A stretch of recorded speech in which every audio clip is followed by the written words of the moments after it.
Inilah puluhan karangan bunga duka cita atas matinya rasa keadilan berjejer di halaman depan kantor Pengadilan Tinggi Surabaya, Jawa Timur. Aksi tersebut dilakukan oleh DPW Lira Jatim bersama masyarakat dan tokoh agama anti korupsi. Protes ini dilakukan karena hasil putusan hukuman terhadap terdakwa korupsi Hasan Aminuddin, mantan Bupati Probolinggo dan anggota DPR RI dari fraksi Nasdem berkurang dari 6 tahun menjadi 4 tahun hukuman penjara. Tujuan kita di sini mengecam keras dan mendesak KPK untuk melakukan kasasi dalam putusan Hakim Pengadilan Tinggi.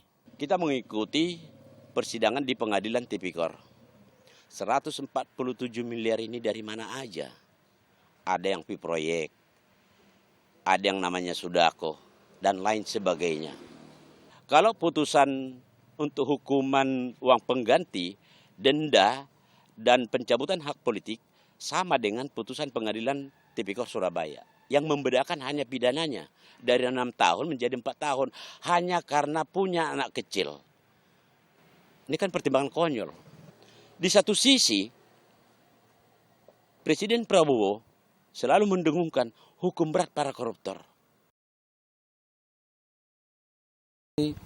Mencederai rasa keadilan ya. Dulu yang kasus yang pertama waktu tangkap tangan yang gratifikasi sekitar 300 sekian juta dituntut 8 tahun divonis 4 tahun. Sekarang yang hampir sekitar 147 miliar divonis 4 tahun. Nah ini rasa keadilan menurut saya tidak ada di sini. Maka kita serukan, mohon menjadi perhatian publik, menjadi perhatian bersama. Kita perlu evaluasi, khususnya hakim yang memutus ini kita harus evaluasi betul. Bagaimana ini presiden ke depan terkait penindakan tidak pidana korupsi. Kalau hal semacam ini dari yang tangkap tangan 300 divonis 4 tahun, yang ini malah TPPU dan gratifikasi divonis 4 tahun juga. Kok sama? Seharusnya kalau melihat nominalnya kelipatannya harusnya lebih, minimal 20 tahun. Seharusnya seperti itu. Berharap agar KPK segera mengajukan kasasi untuk menegakkan hukum yang adil.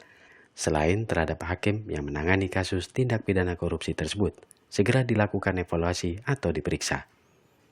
Dari Surabaya, Jawa Timur, Tim TV One mengabarkan.